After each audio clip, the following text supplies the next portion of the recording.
Hello everybody, this is Dr. Cole. It is Tuesday morning, March 12th, and this will be the Week 9 announcement for Political Science 1013 for the spring 2024 term.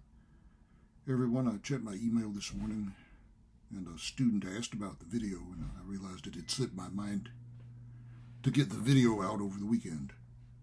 So here is the Week 9 video, just a little bit late. We don't have a very lengthy message this week. For one thing, we're about to go on spring break beginning Monday the 18th. So there will not be another message until on or about Sunday the 24th. So we will skip the video for spring break and we'll take about a 2-week break. Well, everyone, we got the midterm exam in, so we're moving on to the material for exam 3, which is coming up after the first of the month, I believe, on Tuesday, April 9th. We have 2 units on the presidency and the federal bureaucracy. So if you would like to get started on looking at Unit 5, the class notes on the presidency, what we start off with is what the Constitution says about the presidency. After we've gone through some of the recent presidents and their records, we talk about what the Constitution says about the presidency and the powers that the Constitution grants to the presidency, especially in the area of military and national security affairs, which is worth looking at. Then the Constitution also addresses the way in which the president is selected, the presidential election process. Actually, much of the detail of how our process works has developed since the Constitution was written. The Constitution doesn't specify much of it, but it has evolved in the meantime. For instance, all the Constitution says about the Electoral College, or much of what it says, is that the states shall select electors, and it's up to them to decide how to choose their electors for the Electoral College. But a system has evolved in which we hold a popular election in each state, and the winner of that election receives that state's electors. So much of it is not specified in the Constitution, but has evolved over the decades, especially over the course of the 19th and 20th centuries. The process this year is kind of unusual.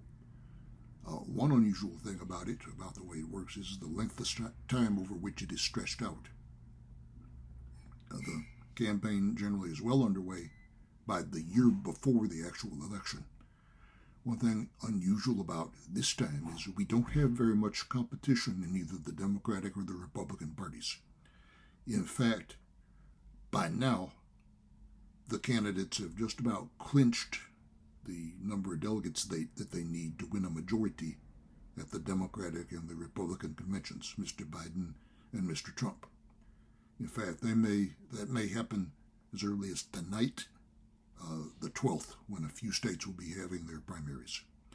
The 2 candidates came pretty close to it last week, on Tuesday the 5th, Super Tuesday, when a large number of states had their primaries. So if Trump and Biden don't clinch tonight, it's practically certain they will clinch a week from tonight, Tuesday the 19th, when another handful of states will be holding their primaries. All right, well, we'll say more after spring break about the contents of the Unit 5 class notes on the presidency. One thing I would like to mention is, everybody, we're going to get one discussion in tomorrow and Thursday, the 13th and 14th. That'll be, I believe, discussion 4. There is a good bit to read.